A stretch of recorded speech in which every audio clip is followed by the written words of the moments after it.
Le sujet du jour, c'est pourquoi la vie des gens vous empêche d'avancer. Très simple, je pose une question. Est-ce que ça vous est déjà arrivé quand vous voulez lancer un projet, peu importe le projet, peu importe le secteur d'activité, vous allez demander l'avis à des gens pour savoir ce qu'ils en pensent et savoir si vous devriez le faire ou pas. Oui, tout le monde, hein. Moi-même, ça m'arrive encore et ça nous arrive à tous. Et justement, c'est ça qui est dans une mesure pas bon. Pourquoi ?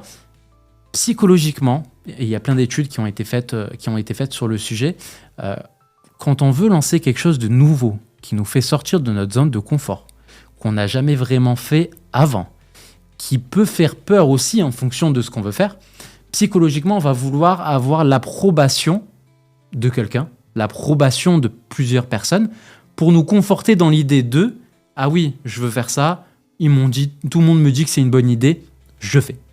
Sauf qu'en général, qu'est-ce qui va se passer ? Quand vous allez demander l'avis aux gens, et tout le monde va pouvoir justement se reconnaître là-dedans, c'est que vous allez avoir que des problèmes et que de la négativité.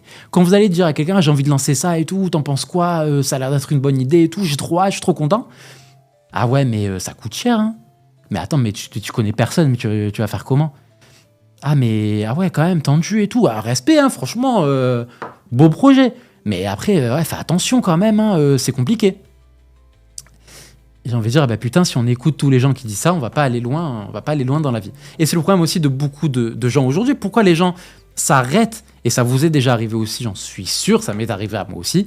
Quand on demande trop l'avis aux gens, des gens qui ne sont pas concernés par le secteur sur lequel on veut bosser, sur lequel on veut lancer quelque chose, derrière, au fur et à mesure, on va avoir notre excitation, notre ambition sur le projet qui va diminuer. Et bien sûr, c'est normal, vous avez tous les jours quelqu'un qui vous dit « Ah ouais, mais fais attention, ah ouais, mais ça coûte cher, ah ouais, mais fais ceci, ah ouais, mais fais cela, mais t'as pensé à ci, mais t'as pensé à ça, mais attends, parce que si ça marche pas, en plus t'as pas de réseau, ah mais comment tu vas faire ?» Oui, c'est vrai qu'au bout d'un moment, quand on était super content, on était super hypé sur un sujet et que derrière, on entend tous ces trucs de « Ah non, mais fais, ah mais non, ah mais non, ah mais non, ah mais non », derrière, on va se dire « Ah mais c'est vrai. » Parce que si tout le monde le dit, c'est que ça doit être vrai. Qui est aussi un truc complètement con et que je déteste, que tout le monde dit aujourd'hui, c'est que, en gros, la majorité domine, et si tout le monde pense que non, non. Non, justement, non à ce constat, non à cette chose-là. Si vous écoutez justement ces gens-là, déjà, vous allez aller nulle part, vous n'allez pas réussir à avancer. Pourquoi ? Parce qu'en général, dans 85 à 88% des cas, les gens à qui vous allez demander cet avis-là, est-ce que tu penses que ça marcherait avec les si on refait le monde, hein, mais ces gens-là, soit n'ont jamais entrepris, soit n'y connaissent rien au sujet que vous voulez lancer, au projet que vous voulez développer. Donc pourquoi aller demander ? En général, vous allez demander à vos parents, vos frères et sœurs, vos meilleurs amis. Ah, j'ai l'idée, j'ai envie de faire ça, est-ce que tu penses que ça va le faire ? Mais déjà, de un, qu'est-ce qu'ils en savent ? Ils connaissent pas le marché, ils savent pas ce que vous avez en tête, parce que la vision, c'est vous qui l'avez. C'est dans votre tête. Votre vision, elle n'a pas été donnée aux autres, hein. Elle vous a été donnée à vous pour que vous puissiez accomplir cette vision-là. Donc demander aux gens, ça va juste à l'encontre de votre vision de base et à l'encontre du pourquoi vous voulez faire ça et d'où ça vient cette envie de créer ceci. Donc à force de demander aux gens, on va aller nulle part. Mais il faut demander, je ne dis pas qu'il ne faut pas prendre de conseils, hein, mais il faut demander aux gens concernés. Vous voulez lancer, moi je ne sais pas, un média, vous ne connaissez personne dans la vidéo, vous ne connaissez pas de gens qui font des médias,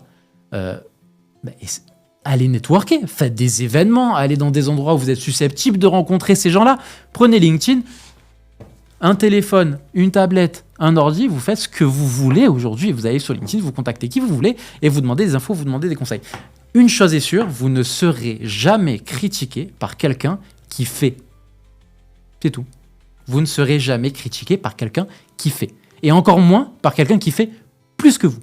Les seules personnes qui vont vous critiquer pour avoir lancé quelque chose, pour avoir tenté quelque chose, ce sont des gens soit qui veulent le faire mais qui n'ont jamais eu les couilles, hein, on va dire les choses, ou ce sont des gens qui ne sont pas contents parce que vous avez osé, vous faites, et eux vont critiquer, et eux vont parler.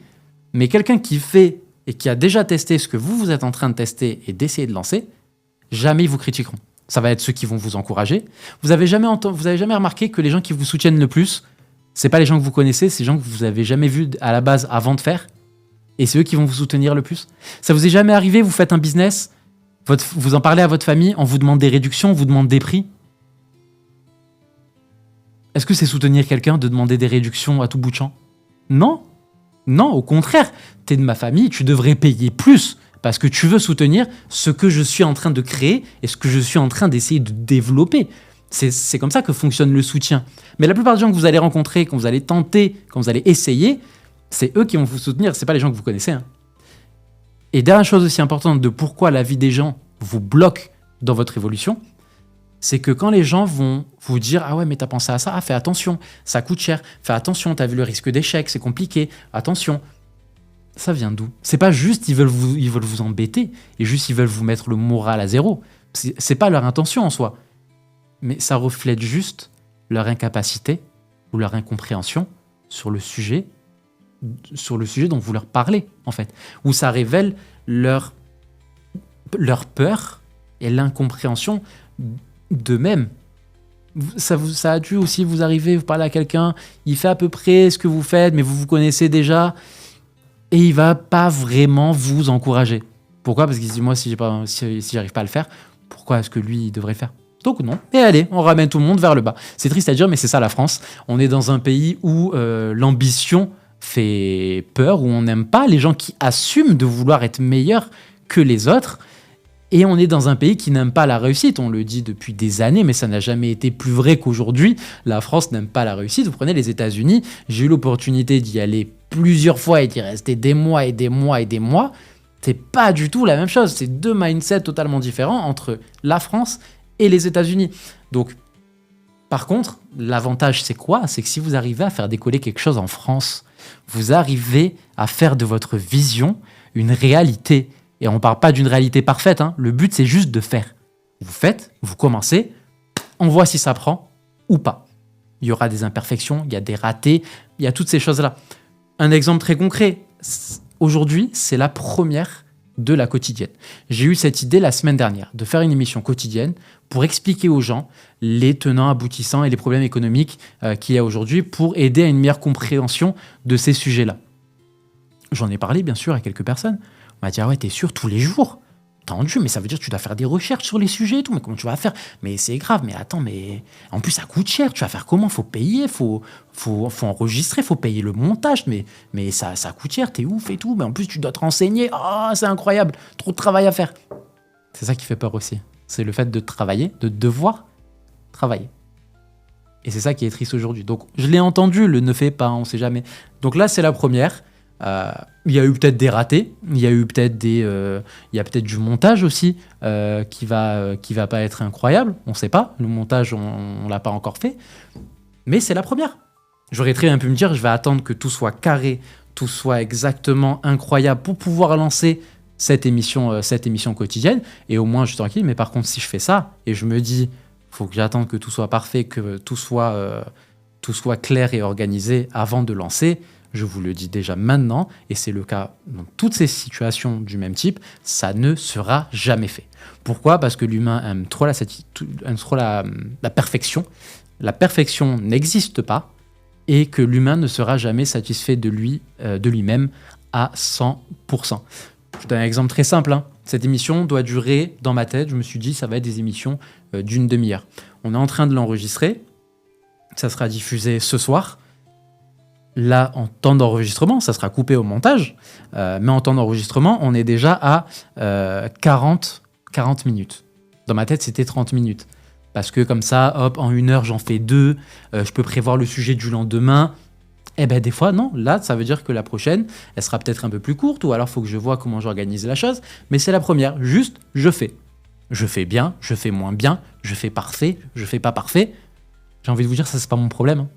Ça va être les retours que je vais avoir derrière qui vont m'aider à me développer et à en apprendre plus. J'ai produit un certain nombre d'émissions avec des chefs d'entreprise, avec des présidents de chambres de commerce que j'ai réussi à avoir sur mon plateau. À l'époque où on me disait, t'es personne, ton truc ça n'intéresse personne et ça va pas marcher. Mais j'ai fait. Donc il y a eu des émissions meilleures que d'autres. Il y a eu un moment où j'ai dû tout arrêter. Celle-là, c'est ma première émission depuis 3 ans. Mais je reviens. Il n'y a pas de raison que l'échec doive abattre une personne, et ça, ce sera un autre sujet qu'on va traiter prochainement. Donc voilà un peu les petits conseils que je peux apporter. Je suis sûr qu'un grand nombre d'entre vous vont me rejoindre là-dessus.